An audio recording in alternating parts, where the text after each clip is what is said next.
Hello, ചൂട് കാലത്ത് എല്ലാവർക്കും കഴിക്കാൻ പറ്റിയ ഒരു ഓലനാണ് ഞാൻ ഇവിടെ തയ്യാറാക്കാൻ പോകുന്നത്. വഴുതനങ്ങയും പയറും കൂടിയിട്ടുള്ള ഓലനാണ്.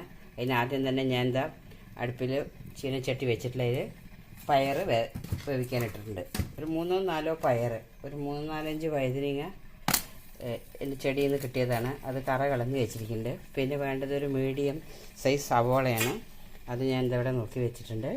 പിന്നെ ഒരു 4 പച്ചമുളക് നടുവിൽ കീറി വെച്ചിട്ടുണ്ട്. ഇപ്പം ചൂട് കാലത്ത് നമ്മൾ അധികം എരിവും മസാലകളൊന്നും കഴിക്കുന്നത് അത്ര നല്ലതല്ല. ഇത് വളരെ ടേസ്റ്റിയാണ്, ആരോഗ്യത്തിനും നല്ലതാണ്.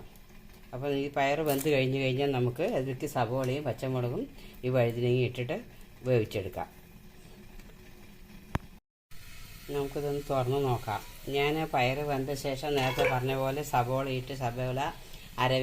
വേവ് വെന്തപ്പോൾ പിന്നീട് വഴുതനങ്ങയും പച്ചമുളകും ചേർത്ത് ആവശ്യത്തിന് ഉപ്പും ചേർത്ത് വേവിച്ചതാണ്. ഇത് ഈ പരുവത്തിൽ ഇത് എത്രയും വെള്ളം ഇങ്ങനെ പാകമായിട്ടുണ്ട്. ഇനി ഇതിലേക്ക് നമുക്ക് ചെയ്യേണ്ടത് കറിവേപ്പില ഇട്ട് കൊടുക്കാം. 2 തണ്ട് കറിവേപ്പില അതിലേക്ക് ഇട്ട് കൊടുക്കാം.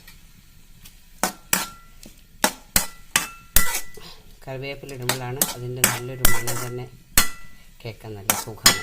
പിന്നെ 1 ടീസ്പൂൺ വെളിച്ചെണ്ണ കൂടി പച്ച വെളിച്ചെണ്ണത്തേക്ക് ഒഴിച്ചു കൊടുക്കണം.